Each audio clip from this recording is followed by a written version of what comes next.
सूबेदार लिख, इस पर गोरमक्खी में, इन कीड़े मकोड़ों में। बशीर ने सिगरेट की डिबिया का गत्ता लिया और पूछा, क्या लिखूं सूबेदार साहब? सूबेदार हिम्मत खान ने मूंछों को मरोड़े देकर सोचना शुरू किया। लिख दे, बस लिख दे। ये कहकर उसने जेब से पेंसिल निकालकर बशीर को दी। क्या लिखना चाहिए? बशीर पेंसिल के मुंह को लब लगाकर सोचने लगा, फिर एकदम सवालिया अंदाज में बोला, सिपड़ सुन सुन। लेकिन फौरन ही मुतमईन होकर उसने फैसला कुन लहजे में कहा, ठीक है, चपड़ झुन झुन का जवाब सिपड़ सुन सुन ही हो सकता है। क्या याद रखेंगे अपनी माँ के सुखे। बशीर ने पेंसिल सिगरेट की डिबिया पर जमाई। सिपड़ सुन सुन, 16 आने लिख सब, सिपड़ सुन सुन। ये कहकर सूबेदार हिम्मत खान ने जोर का कहकहा लगाया और आगे लिख, ये पाकिस्तानी कुत्ता है। सूबेदार हिम्मत खान ने कुत्ता बशीर के हाथ से लिया, पेंसिल से उसमें एक तरफ छेद किया और रस्सी में पिरोकर कुत्ते की तरफ बढ़ा। ले जा ये अपनी औलाद के पास। ये सुनकर सब खूब हंसे। सूबेदार हिम्मत खान ने कुत्ते के गले में रस्सी बांध दी। वह इस दौरान में अपनी दुम हिलाता रहा। इसके बाद सूबेदार ने इसे कुछ खाने को दिया और बड़े नासखाना अंदाज में कहा, देखो दोस्त, गद्दारी मत करना।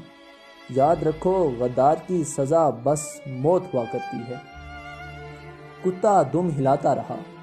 जब वो अच्छी तरह खा चुका तो सूबेदार हिम्मत खान ने रस्सी से पकड़कर उसका रुख पहाड़ी की इकलौती पगडंडी की तरफ फेरा और कहा, जाओ, हमारा हद दुश्मनों तक पहुंचा दो, मगर देखो वापस आ जाना। ये तुम्हारे अफसर का हुक्म है, समझे? कुत्ते ने अपनी दुम हिलाई और आहिस्ता आहिस्ता पगडंडी पर जो बल खाती हुई नीचे पहाड़ी के दामन में जाती थी चलने लगा। सूबेदार हिम्मत खान ने अपनी बंदूक उठाई और हवा में फायर किया। फायर और इसकी बाजगश्त दूसरी तरफ हिंदुस्तानियों के मोर्चे में सुनी गई। इसका मतलब उनकी समझ में नहीं आया।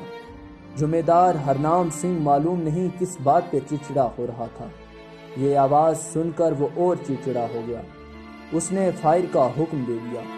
आधे घंटे तक चनांचे दोनों मोर्चों से गोलियों की बेकार बारिश होती रही। जब इस शुगल से उकता गया तो जुमेदार हरनाम सिंह ने फायर बंद करा दिया और दाढ़ी में कंघा करना शुरू कर दिया।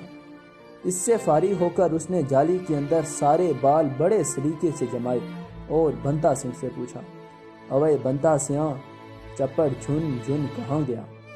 बंता सिंह ने चप्पड़ की आवाज़ सुनकर खुश्क लकड़ी से हरोजा अपने नाखूनों से जुदा करते हुए कहा, कुत्ते को भी हज़म नहीं हुआ। बंता सिंह इस मुहावरे का मतलब न समझा। हमने तो उसे घी नाम की कोई चीज़ नहीं खिलाई। ये सुनकर जुमेदार हरनाम सिंह बड़े जोर से हंसा। अवे अनपढ़, तेरे साथ तो बात करना 95 का घाटा है। इतने में वो सिपाही जो पहरे पर था दूरबीन लगाए इधर से उधर देख रहा था, एकदम चिल्लाया, वो आ रहा है, वो आ रहा है। सब चौंक पड़े। जुमेदार हरनाम सिंह ने पूछा, कौन? पहरे के सिपाही ने कहा, क्या नाम था उसका? चपड़ झुन झुन। जी, चपड़ झुन झुन। ये कहकर जुमेदार हरनाम सिंह उठा। क्या कर रहा है? पहरे के सिपाही ने जवाब दिया, आ रहा है। जुमेदार हरनाम सिंह ने दूरबीन उसके हाथ में ली और देखना शुरू किया। इधर ही आ रहा है, रस्सी बंधी हुई है गले में, लेकिन ये तो उधर से आ रहा है, दुश्मन के मोर्चे से।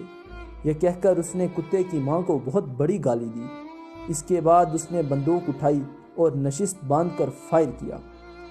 निशाना चौक गया।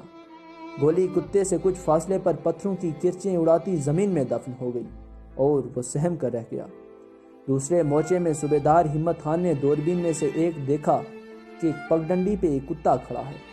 एक और फायर हुआ तो वो दुम दबाकर उल्टी तरफ भागा, सूबेदार हिम्मत खान के मोर्चे की तरफ। वो जोर से पुकारा, बहादुर, डरा नहीं करते, चल वापस।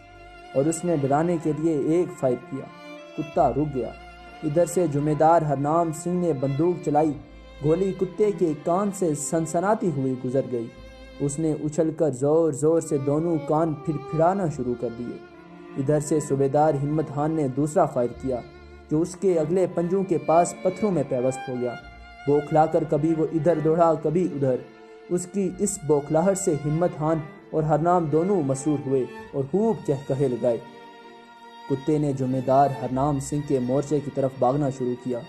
اس نے یہ دیکھا تو بڑے تاؤ میں آ کر موٹی سے گالی دی اور اچھی طرح شست باندھ کر فائر کیا۔ گولی کتے کی ٹانگ میں لگی۔